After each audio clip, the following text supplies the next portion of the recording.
Bueno, y para terminar, vamos a ver cómo es la estructura electrónica en los metales. El enlace entre metales recibe el nombre de enlace metálico y resulta de las atracciones eléctricas entre iones metálicos con carga positiva y los electrones móviles y deslocalizados que pertenecen al cristal como un todo. Eso es lo que hemos descrito hasta el momento como modelo del mar electrónico. Las propiedades asociadas con los metales, como por ejemplo lustre metálico, conductividad térmica y eléctrica y otras, pueden explicarse mediante la teoría de las bandas de los metales, que no es más que una aplicación de la teoría de orbitales moleculares. Veamos acá un cristal de sodio. Recordemos que los cristales metálicos son estructuras cristalinas compactas donde cada eh, ion metálico tiene entre 8 y 12 iones vecinos. Supongamos que vamos a tener un cristal de sodio 2, es decir, formado por dos átomos de sodio. Considerando que cada átomo de sodio tiene un electrón de valencia,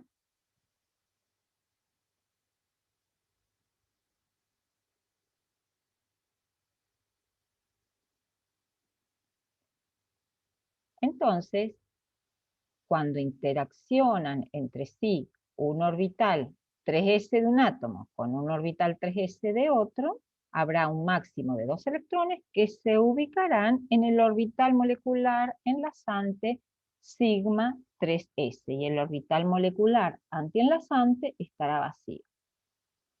Así va ocurriendo, supongamos que tenemos un cristal formado por 8 átomos.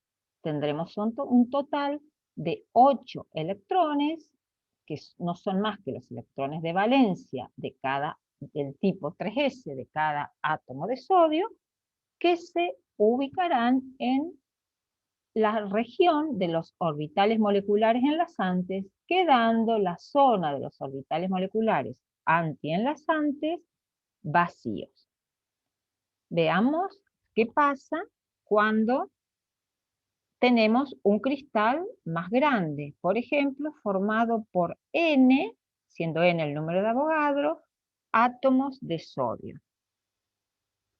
Entonces, en un cristal metálico que contiene un mol de átomos de sodio, interactuarán, se superponen 6,022 por 10 a la 23 orbitales atómicos 3s, que darán lugar al mismo número de orbitales moleculares, es decir, 6,022 por 10 a la 23 orbitales moleculares, de los cuales la mitad, 3,011 por 10 a la 23, serán enlazantes y 3,011 por 10 a la 23 serán orbitales moleculares antienlazantes.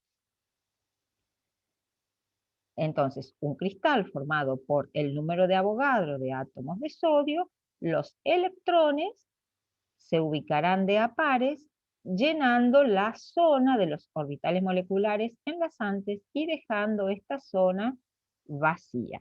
Los átomos interactúan con más fuerza con átomos vecinos que con átomos que están más alejados. La energía que separa a los orbitales moleculares enlazantes y antienlazantes, que resultan de dos orbitales atómicos dados, disminuye a medida que la superposición de los orbitales atómicos disminuye. Las interacciones entre el mol de átomos de sodio da lugar a una serie de orbitales moleculares con un espaciamiento mínimo. Serían orbitales del tipo sigma 3s y sigma asterisco 3s. Estos constituyen, o sea, tienen una separación de energía tan pequeña que constituyen una banda de orbitales casi continua que pertenecen al cristal como un todo. Entonces, un mol de átomos de sodio contribuye con 6,022 por 10 a la 23 electrones de valencia, de tal manera que los 6,022 por 10 a la 23 orbitales de la banda están llenos a la mitad o semi-ocupados. La capacidad del sodio metálico para conducir la electricidad se debe a la habilidad de cualquiera de los electrones de la zona más alta de energía en esta banda 3s para saltar a un orbital vacío con una energía un poco mayor en la misma banda cuando se aplica un campo eléctrico. El flujo neto de electrones resultante a través del cristal sigue la dirección del campo aplicado. También tengamos en cuenta que hay orbitales vacíos 3p en los átomos de sodio, los cuales también interactúan para formar una banda amplia de 3 por 6,02 por 10 a la 23 orbitales moleculares, es decir, orbitales moleculares provenientes de los orbitales 3p. Los orbitales atómicos 3s y 3p son casi de la misma energía, por lo que las bandas en forma de abanico de los orbitales moleculares se superponen como se muestra en la figura. Las dos bandas superpuestas contienen 4 por 6,022 por 10 a la 23 orbitales y solo 6,022 por 10 a la 23 electrones. Debido a que un orbital puede alojar a 2 electrones, en la combinación restante de las bandas 3s y 3p solo está ocupada una octava parte del total de las bandas. La superposición de las bandas 3s y 3p en el caso de querer explicar la habilidad del sodio o de cualquier otro metal del grupo 1 para conducir la electricidad no es necesario, es decir, no es necesario recurrir a esta superposición de bandas para poder explicar la conductividad eléctrica del sodio. Porque la banda de orbitales moleculares provenientes de orbitales atómicos 3s, al estar semiocupada, los electrones pueden saltar a la parte superior de la banda de orbitales 3s. Sin embargo, en el caso de querer explicar la conductividad eléctrica de los metales del grupo 2, esta superposición sí es importante. Consideremos, por ejemplo, un cristal de magnesio.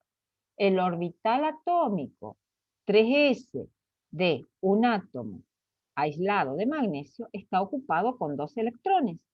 Así que sin esta superposición, la banda 3s del cristal de magnesio, al estar ocupada, llena, no podría conducir, salvo por la existencia de esta banda vacía que vienen de los orbitales atómicos 3p. El magnesio es un buen conductor a temperatura ambiente porque sus electrones de energía más alta son capaces de moverse con facilidad en los orbitales vacíos de la banda 3p. Entonces, para el caso de conductores metálicos, ¿sí?, ya sean que tengan un electrón en la capa de valencia o 2, es decir, banda semillena o banda o superposición de bandas,